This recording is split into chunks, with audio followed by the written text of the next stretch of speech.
अस्सलाम वालेकुम, this is me Saba Pasha. Hope so you guys are doing well और आप देख रहे हैं एसपी स्पोर्ट्स। आज हम बात करेंगे चैंपियंस ट्रॉफी 2025 के लिए। टोटल 8 टीमें हिस्सा ले रही हैं और 8 की 8 टीमों में से सवाए पाकिस्तान के तमाम ने अपने अपने स्क्वाड्स की अनाउंसमेंट कर दी है। अब उनके स्क्वाड्स कितना स्ट्रॉन्ग है ये तो एक अलग बात होगी, इस पे हम एक अलग वीडियो करेंगे। लेकिन सबसे पहले बात करेंगे पाकिस्तान के टीम की स्क्वाड की, कि स्क्वाड में कौन कौन हो सकता है, किस किस प्लेयर की पॉसिबिलिटी है और स्क्वाड की अनाउंसमेंट कब तक हो जाएगी। तो मैं आपको बता दूं कि मोस्ट प्रोबेबली कमिंग वीक में, ये जो वीक चल रहा है इसमें पाकिस्तान की टीम की अनाउंसमेंट हो जाएगी। कौन कौन पार्टिसिपेट करेगा, सबसे पहले एक बड़ा क्वेश्चन आ रहा है साइम अयूब की अवेलेबिलिटी। साइम अयूब की कहीं ना कहीं स्क्वाड में अनाउंसमेंट में देरी साइम अयूब की वजह से ही है।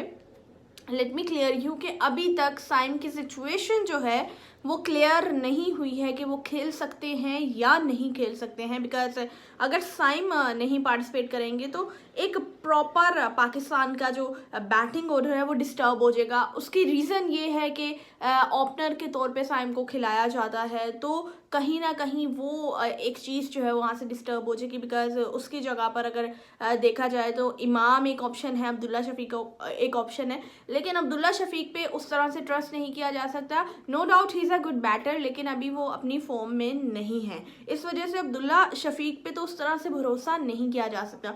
दूसरी जानी फ़खर जमान की बात की जा रही है, तो फ़खर जमान ने टीम में होना ही था, लेकिन फ़खर जमान भी साइम की जगह पे नहीं है, साइम की रिप्लेसमेंट नहीं है। फ़खर जमान अब्दुल्ला शफीक की जगह पे है और ये बात फ़खर जमान ने अपने एक इंटरव्यू में भी कही थी कि उन्होंने चैंपियंस ट्रॉफी में खेलना ही है। उसके बाद अभी बात करें वेस्ट इंडीज़ में टेस्ट जो हुआ, तो एक नज़र आ रही थी साजिद पे। साजिद की बॉलिंग अच्छी थी, तो ये कहा जा रहा था कि साजिद को सिलेक्शंस कमेटी जो है वो ये डिसाइड कर रही थी कि कहीं ना कहीं साजिद को अगर डाल लिया जाए तो फिर क्या इसका पर्सपेक्टिव निकलेगा। लेकिन मैं आपको एक चीज़ क्लियर कर दूं कि चैंपियंस ट्रॉफी का ये स्क्वाड की अनाउंसमेंट का रूल है कि जब एक बार एक प्लेयर इंजर्ड हो जाता है उसके बाद उस प्लेयर को दोबारा ऐड नहीं किया जा सकता, चाहे वो 2 दिन के लिए हो चाहे वो 3 दिन के लिए हो।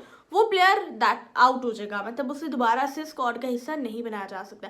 इसीलिए 12 फरवरी तक की तारीख है और इसलिए पाकिस्तान की टीम जो है वो इंतज़ार कर रही है कि एक तो साइम की कंफर्मिटी हो जाए, सेकेंडली देखा जाए किस प्लेयर को किस नंबर पे जो है वो खिला सकते हैं, कहाँ पर यूटिलाइज कर सकते हैं, कहाँ पर उसकी जो है वो प्लेइंग स्ट्रेटजी काम आ सकती है। अभी अगर हम ओपनर्स की बात करें तो बहुत सी ऐसी जगहों पर हमने देखा है कि बाबर ने ओपनिंग की है। जस्ट सपोज अगर साइम की अवेलेबिलिटी नहीं होती है तो बाबर को एज अ ओपनर यूटिलाइज कर सकते हैं, बाबर का ओपनिंग करवा सकते हैं। फिर उसके बाद कामरान गुलाम को खिलाया जाए, फिर थर्ड नंबर पे जो है वो रिजवान को खिलाया जाए, इस तरह से फिर और उसके बाद जो मिडिल ऑर्डर है वो वहाँ पर आके कहीं ना कहीं स्टेबिलिटी आ जाती है। वहाँ पर जो है वो प्लेयर्स खेल लेंगे, मतलब वो एक रिदम बना हुआ है। सलमान अली आगा पे काफ़ी ट्रस्ट किया जा सकता है, तो वो वहाँ पर कहीं ना कहीं जो है वो अवेलेबिलिटी है प्लेयर्स की। उसके बाद अगर बॉलर्स की बात करें तो हमारे पास